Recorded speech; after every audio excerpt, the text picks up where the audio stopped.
Hello student, class 11 physics, chapter names law of motions, laws of motions, गति के नियम. In this chapters our topic is Newton's law of motions. Newton's law of motions. What is Newton's law of motions? After Galileo's work on inertia, Sir Isaac Newton carried extensive and systematic study of motions of objects. On the basis of his studies, he deduced three laws related with the motions of objects. These laws are called Newton's law of motions. According to Newton's law of motions, first law, this law states that if a body is at rest, it will continue to be at rest, and if it is in motions.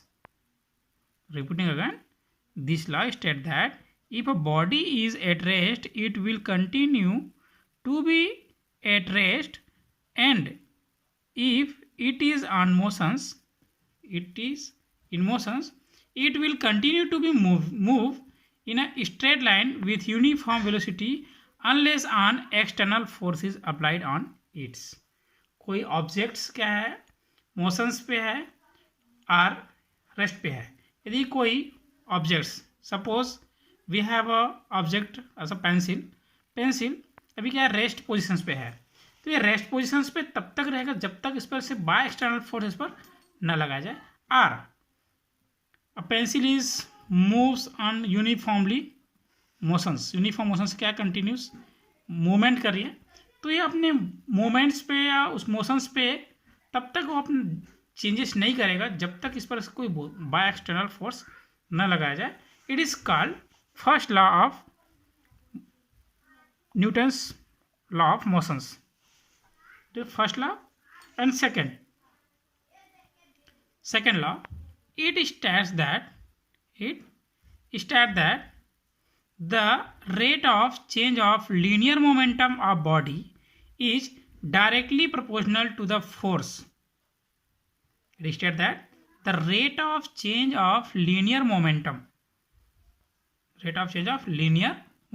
of body is directly proportional to the force applied on it, and his changes takes place along the directions of forces. It is our second law of motions. And third law, to every actions there is an equal and opposite reactions. जो actions होती है उसकी just opposite and equal reactions भी होती है. Explanations of Newton's first law. Now explanations of Newton's first law.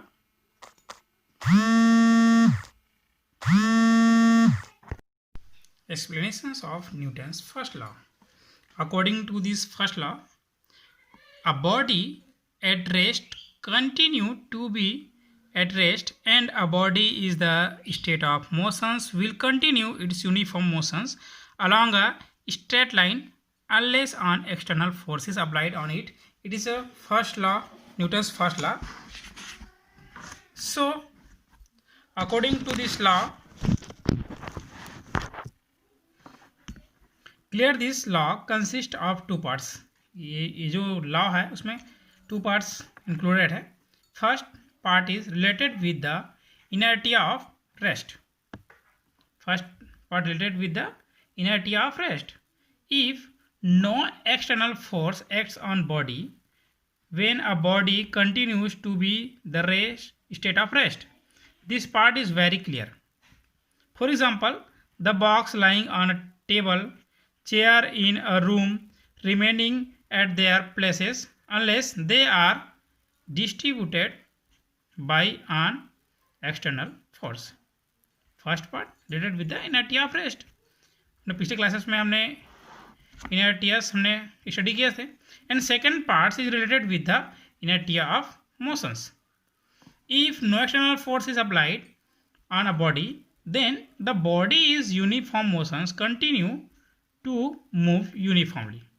यदि हम कोई जो ऑब्जेक्ट्स है वो कंटिन्यूसली क्या कर रहे हैं, मूवमेंट कर रही है, यदि हम उस पर एक्सटर्नल फोर्स अप्लाइड नहीं करते देन वो बॉडी पे कोई भी तो क्या करेगा, बॉडी कंटिन्यूसली यूनिफॉर्मली मोशंस पे क्या करेगा, वो आगे बढ़ता रहेगा.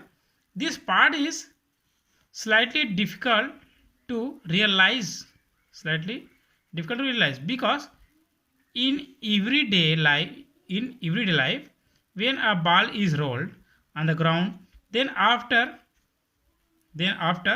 traveling some distance it stops.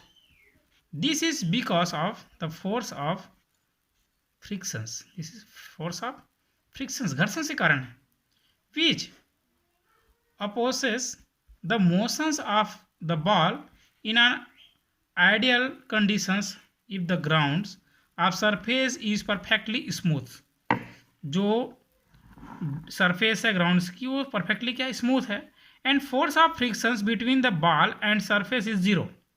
यदि फ्रिक्शंस को वहाँ से क्या कर दिया जाए, रिमूव कर दिया जाए, then the ball will continue its motions along the straight line on the surface. Now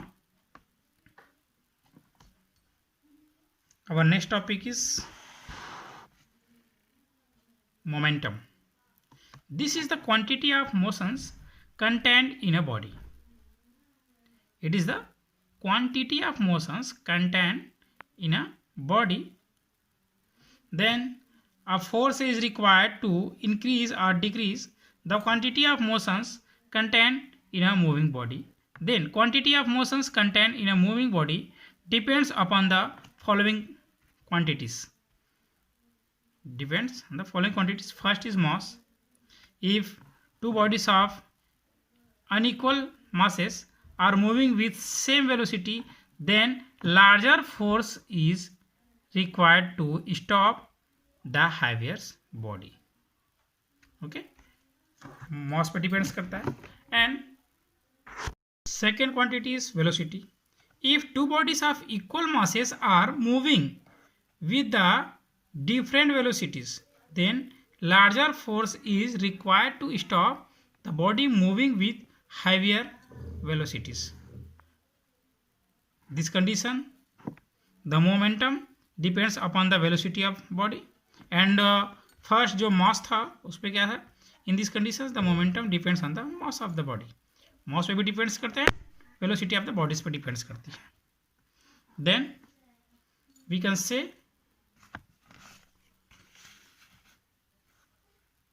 the momentum of body depends its mass and velocity.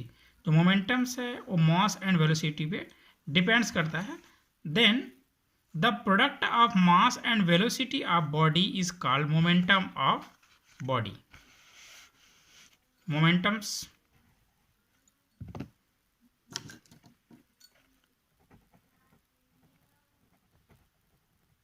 that is equal to mass and multiply velocity. It is a momentum of any body. If small m be the mass and vector v be the velocity of the body, then momentum is represented small p, vector small p, that is equal to mass is m and velocity is vector of v. Then p that is equal to mv is a momentum of any body in mathematically. This is equation number first.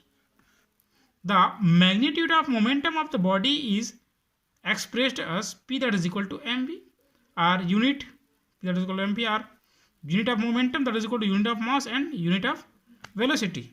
Then in SI systems, kilograms meter per seconds.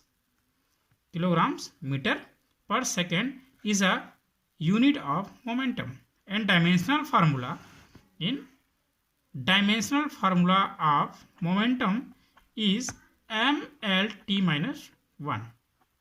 mlt minus 1. M is a dimensional formula of mass and lt minus 1 is a dimensional formula of velocity. Then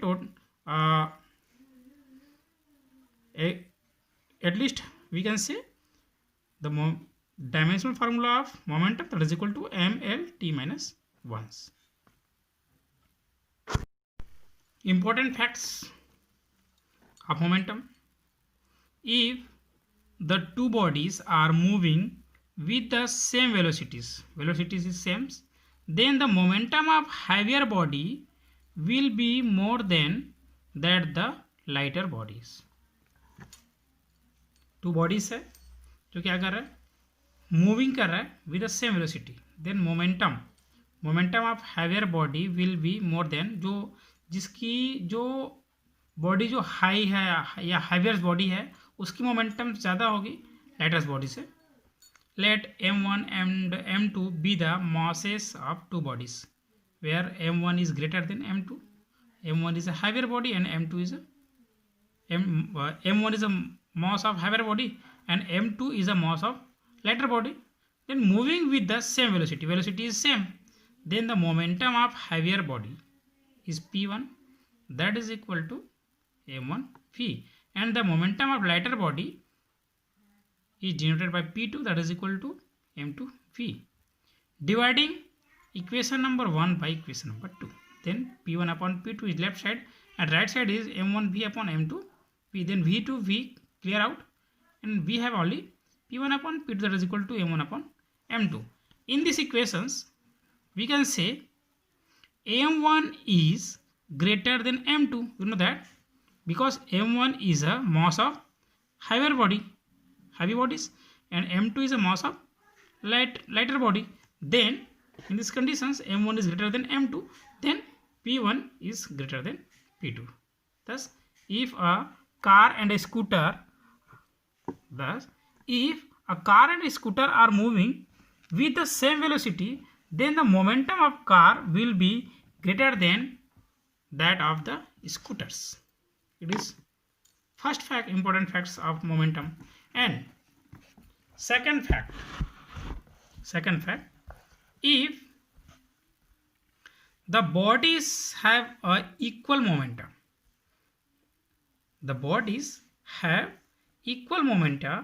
then the velocity of lighter body will be greater than that of the heavier body. जो हमारे पास जो lighter bodies की जो velocities है वो ज़्यादा होती है किससे, हैवी बॉडी से. Let's m1 and m2 be the masses of two bodies where m1 is greater than m2.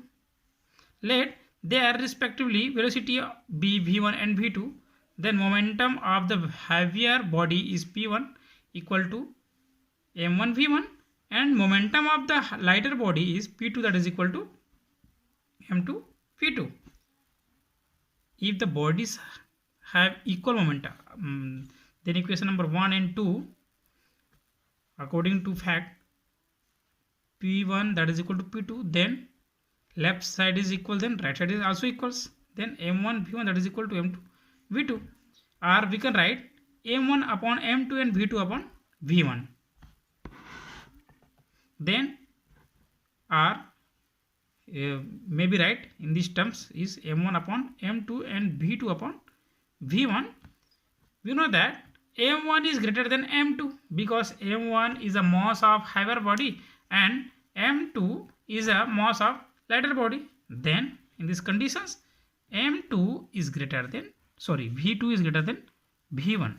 For example, when a bullet is fired from a gun, the momentum of gun and bullet are equal. But the velocity of bullet is quite greater than that of guns.